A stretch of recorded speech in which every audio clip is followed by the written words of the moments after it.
6 horas de la ciudad del Cusco, pasando por serpenteantes caminos y pequeñas caídas de agua, se llega al distrito de Vilcabamba.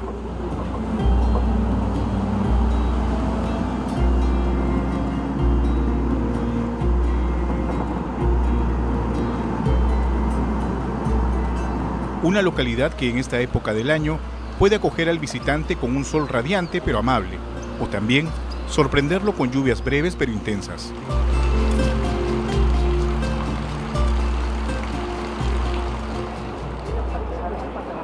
La vida en este pequeño distrito de la provincia de la Convención transcurre apacible, en contraste con su pasado histórico y legendario.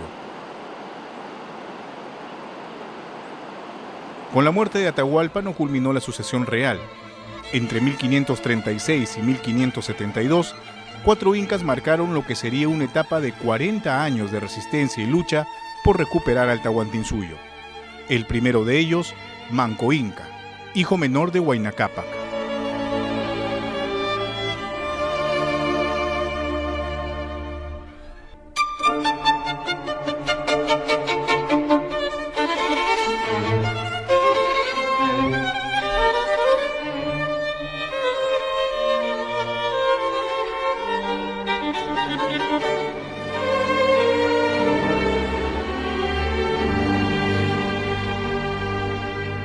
Manco Inca, uno de los precursores de nuestra independencia, tenía dotes militares desde muy joven y las personas que a él lo protegían ya lo habían escogido porque habían encontrado esas características especiales que él mantenía. Entonces, cuando él tomó la decisión de rebelarse contra los españoles, él mismo dirigía el combate.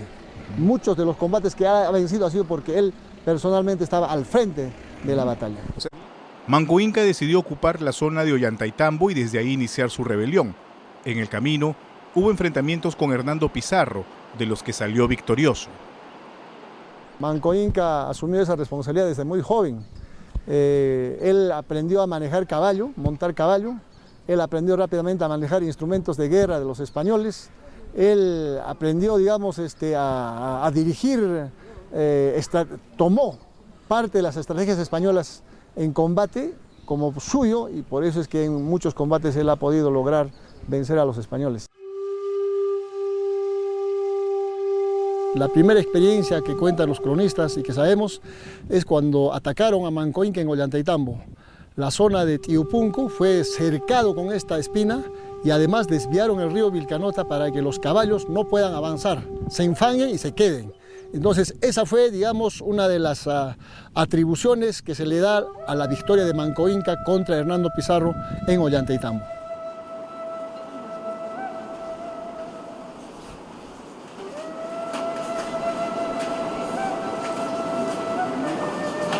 En estos andenes, cuando llegan los españoles, encabezados por Hernando Pizarro, estaban llenos de soldados incaicos hasta el sitio donde estamos parados. Lleno, aproximadamente unos 30.000 soldados.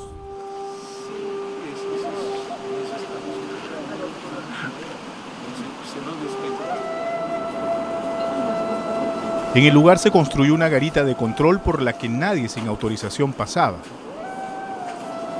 Aquí podemos encontrar torreones de control en los 3 niveles, en el primero, en el segundo, en el tercero, que está en la cresta de esta misma roca. Hay una construcción de un muro con piedras pequeñas y al frente hay otro, hay 2 en esa casi en esa misma recta. Eso evidencia con claridad que desde allá vigilaban la presencia de extraños y desde allá dirigían para atacar o contraatacar al ejército español por órdenes de los que vigilaban, ¿no?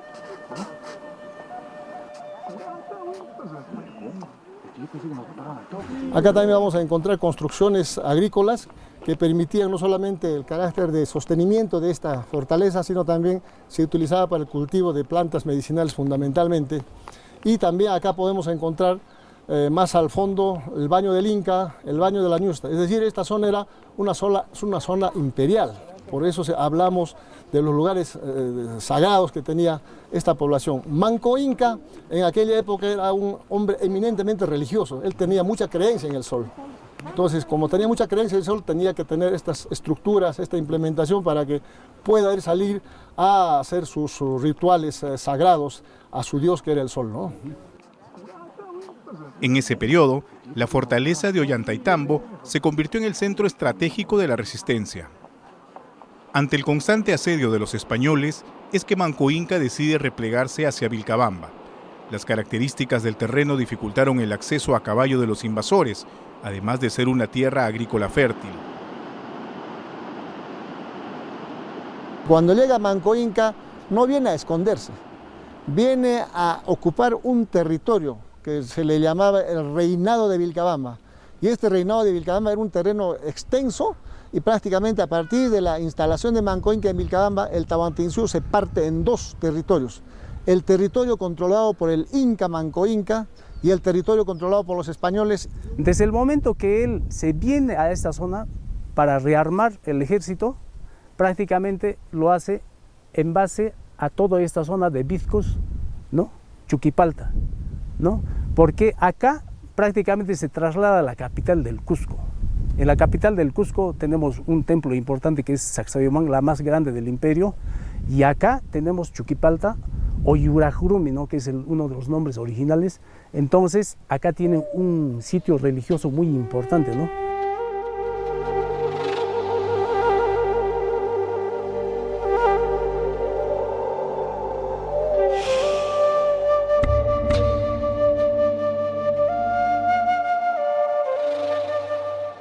Hemos llegado a la zona de andenes. Algunos historiadores señalan que tras su muerte el cuerpo de Manco Inca fue depositado en este lugar.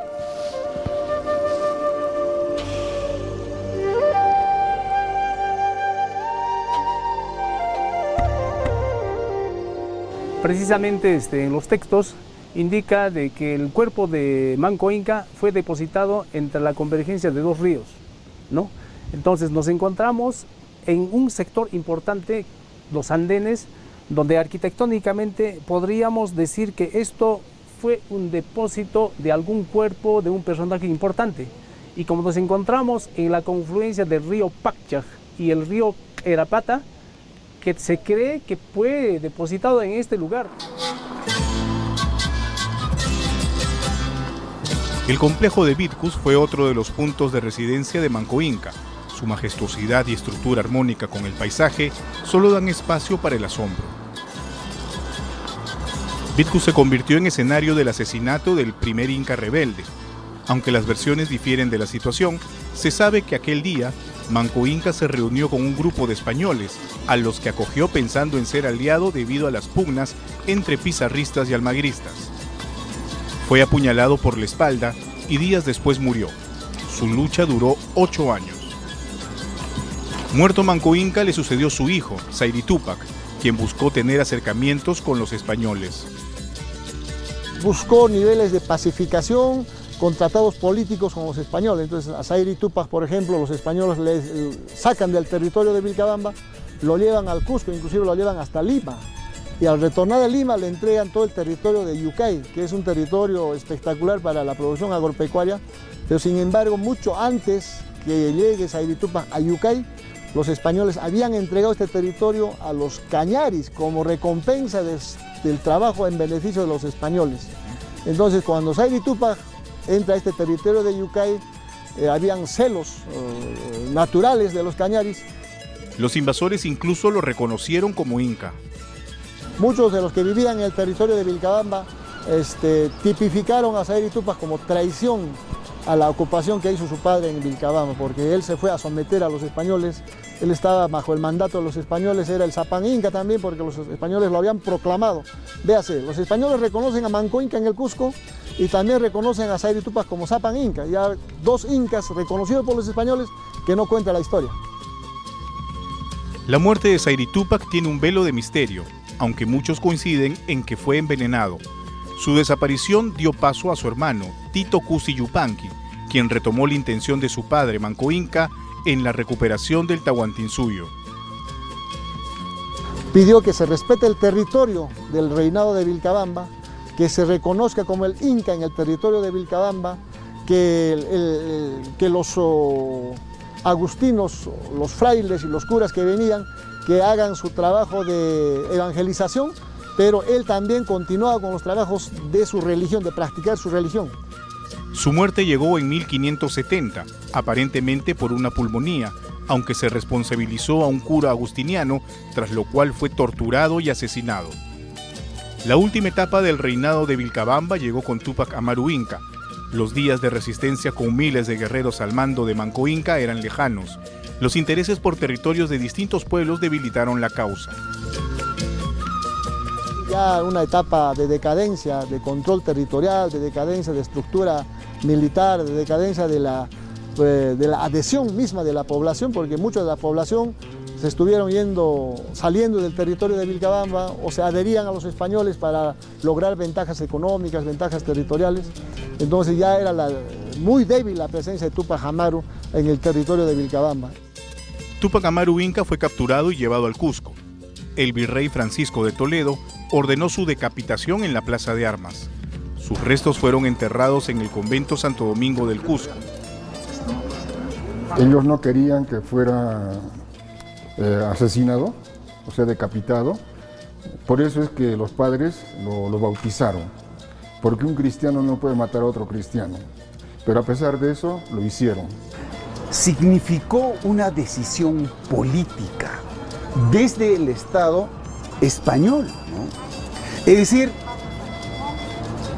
el virrey Toledo tuvo esa decisión tan fuerte y tan severa cuando los Capac Cuna, es decir, los descendientes incas en la ciudad del Cusco, habían solicitado que no se le ejecutara, porque al virrey Toledo no le correspondía ejecutarlo. Finalmente, el quien debió ejecutar debió ser el rey de España. La ejecución se dio el 24 de septiembre de 1572. La figura de Túpac Amaru, Felipe Túpac Amaru, representaba un peligro, un tenaz peligro para el inicio de la organización del sistema colonial. De manera que buscó un pretexto del pedido de la orden mercedaria para que se le ejecutara. Y es así como se ejecuta pues a Felipe Túpac Amaru.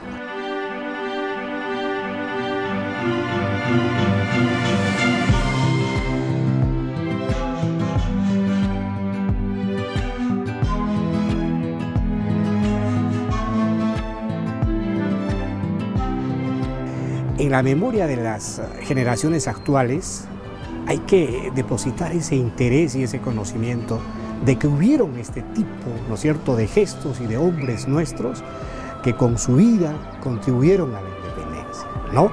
Manco Inca, sus hijos y el último, Túpac Amaru, que a pesar de la juventud de sus años fue cruelmente sacrificado y degollado en la Plaza de Armas. Y como decía el historiador Donato Amado, es a partir de la muerte, de la ejecución de Túpac Amaru I, que la Plaza de Armas cambia de denominación, ¿no? Y la plaza se convierte como la Gran Plaza de Llanto o de Huacaipata. Hubo una época en la que el estirpe inca brilló como el sol que adoraban, y su halo se extendió en el tiempo a pesar de la presencia española. Los 4 últimos incas de Vilcabamba así lo evidencian.